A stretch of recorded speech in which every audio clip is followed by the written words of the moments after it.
नमस्कार। आज हम भारतीय कला की एक बहुत ही खास पेंटिंग पर गहराई से बात करने वाले हैं। ये एक बसोहली पेंटिंग है, कृष्ण विद गोपीज। कलाकार मानकू ने बनाई थी लगभग 1730 ईस्वी में, और ये अब नेशनल म्यूजियम नई दिल्ली में है। ये जो पेंटिंग है, ये असल में जयदेव की मशहूर गीत गोविंद सीरीज का हिस्सा है। तो आज हमारा मकसद है इस खास तस्वीर की बारीकियों को समझना, मतलब इसकी कहानी, इसके सिंबल्स और वो खास बसोहली स्टाइल जो इसे इतना इतना अलग बनाती है। मैंने जब पहली बार इसके बारे में पढ़ा और देखा तो लगा जैसे रंगों और रेखाओं के पीछे एक पूरी दुनिया है। ठीक है, तो चलिए शुरू करते हैं इसको समझना परत दर परत। तो सबसे पहले ये पेंटिंग किस बारे में, इसका सब्जेक्ट मैटर क्या है? जैसे मैंने कहा, ये गीत गोविंद पर बेस्ड है, तो राधा और कृष्ण की प्रेम लीलाएं, लेकिन इसका एक गहरा मतलब भी है ना। ये असल में ईश्वर यानी कृष्ण और आत्मा यानी गोपियों के बीच की भक्ति, उस प्रेम का प्रतीक है। और पेंटिंग के बिल्कुल सेंटर में कौन है?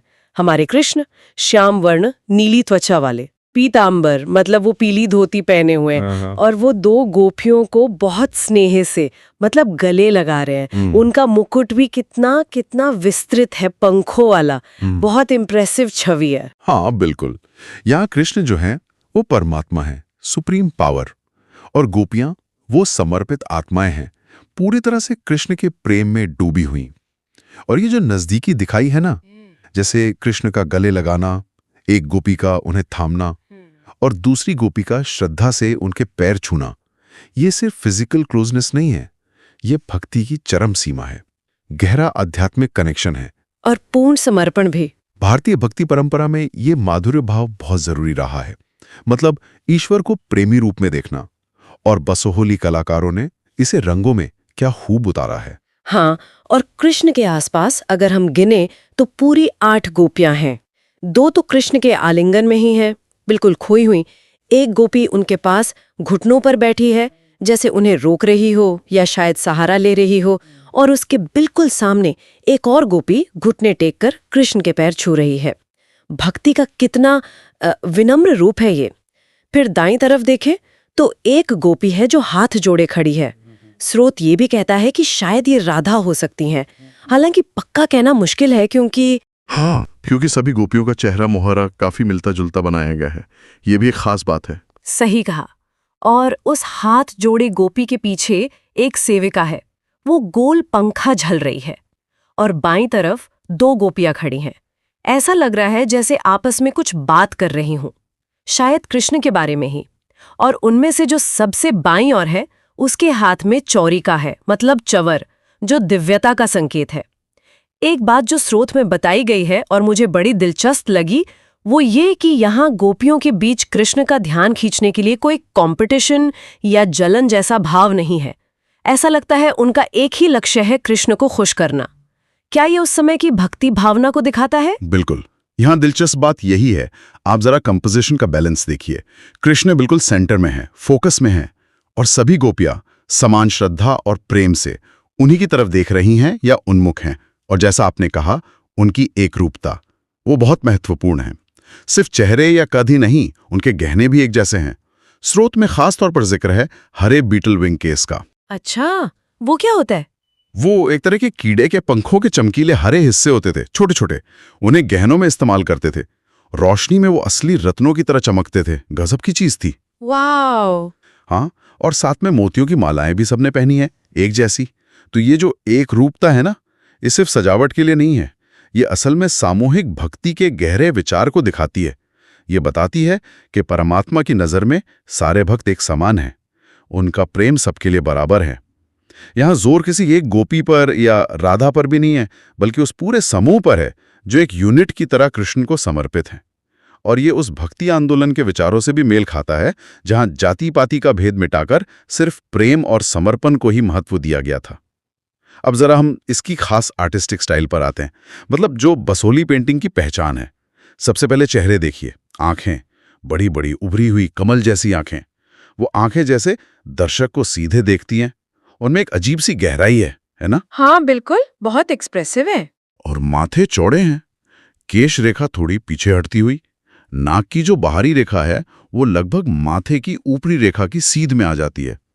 इससे एक बहुत ही खास स्टाइलाइज्ड प्रोफाइल बनती है। ये रियलिस्टिक नहीं है। हाँ, एकदम अलग ही अंदाज है। ये भावों को तीव्र करने का, मतलब इंटेंसिफाई करने का एक कलात्मक तरीका है। फिर शरीर की बनावट देखें, कद थोड़ा छोटा लगता है। इसमें लोक कला, फोक आर्ट का असर दिखता है। अच्छा। हाँ, ये इसे एक खास तरह की कह सकते हैं मासूमियत और सरलता देता है। और गोपियों के हाथ पैर देखिए, वो लाल रंग से रंगे हैं, महावर या अलता से, जैसे नर्तकियां लगाती हैं। बिल्कुल, या जैसे शुभ अवसरों पर स्त्रियां लगाती हैं। ये उनके श्रृंगार और उत्सव के मूड को दिखाता है, जैसे वो कृष्ण से मिलने के उत्सव में शामिल हो रही हों। और रंगों की बात तो करनी ही पड़ेगी। श्रोत बार बार कहता है कि रंग कितने ब्राइट हैं, बोल्ड हैं, उनमें इनामल जैसी क्वालिटी है। ये कैसे होता था? ये नारंगी बैकग्राउंड तो जैसे चमक रहा है, धधक रहा है, पूरी पेंटिंग को एक अलग ही एनर्जी दे रहा है। यहाँ बात वाकई दिलचस्प हो जाती है। एक तो वो बीटल विंग केस का इस्तेमाल, जैसे छोटे हरे रत्न लगा दिए हों, और फिर रंगों की ये चमक। आज भी ऐसी चमक पाना मुश्किल है। ये तो जैसे डिजिटल स्क्रीन के रंग लगते हैं, पर ये हाथ से बने रंग हैं, सदियों पुराने। तो कैसे करते थे ये लोग? हाँ, यही तो बसोहली शैली का जादू है। ये कलाकार मिनरल और प्लांट बेस्ड पिगमेंट्स इस्तेमाल करते थे। प्राकृतिक रंग उन्हें बहुत बारीक पीसा जाता था, फिर खास तरह के बाइंडर मतलब गोंद वगैरह के साथ मिलाते थे और रंगों को परत दर परत लगाते थे, लेयरिंग करते थे। और संभवतः बाद में सतह को चिकना करने या पॉलिश करने का भी एक प्रोसेस होता था। घुटाई कहते हैं उसे। घुटाई। जी। उससे उनमें वो अनोखी गहरी एनामल जैसी चमक आती थी। रंग सिर्फ दिखते नहीं, ऐसा लगता है जैसे सतह से उभर रहे हों। और ये जो चटक नारंगी बैकग्राउंड है, ये कोई अचानक नहीं है।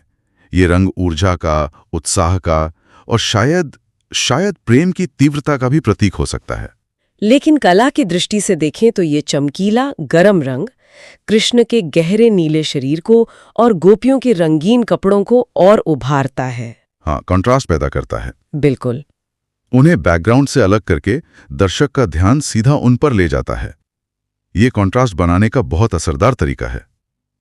इस स्टाइल में रंगों का सिंबॉलिक और इमोशनल इस्तेमाल बहुत महत्वपूर्ण है। इन रंगों और फिगर्स के अलावा बैकग्राउंड और लैंडस्केप को जिस तरह बनाया है वो भी बड़ा दिलचस्प है। सामने की तरफ नीचे यमुना नदी का बस एक छोटा सा संकेत है, कुछ लहरें सी। फिर दाईं तरफ कुछ पेड़ है, वो भी बहुत स्टाइलाइज्ड है, सब लगभग एक ही ऊंचाई के, लेकिन उनकी पत्तियां थोड़ी अलग अलग डिजाइन की है।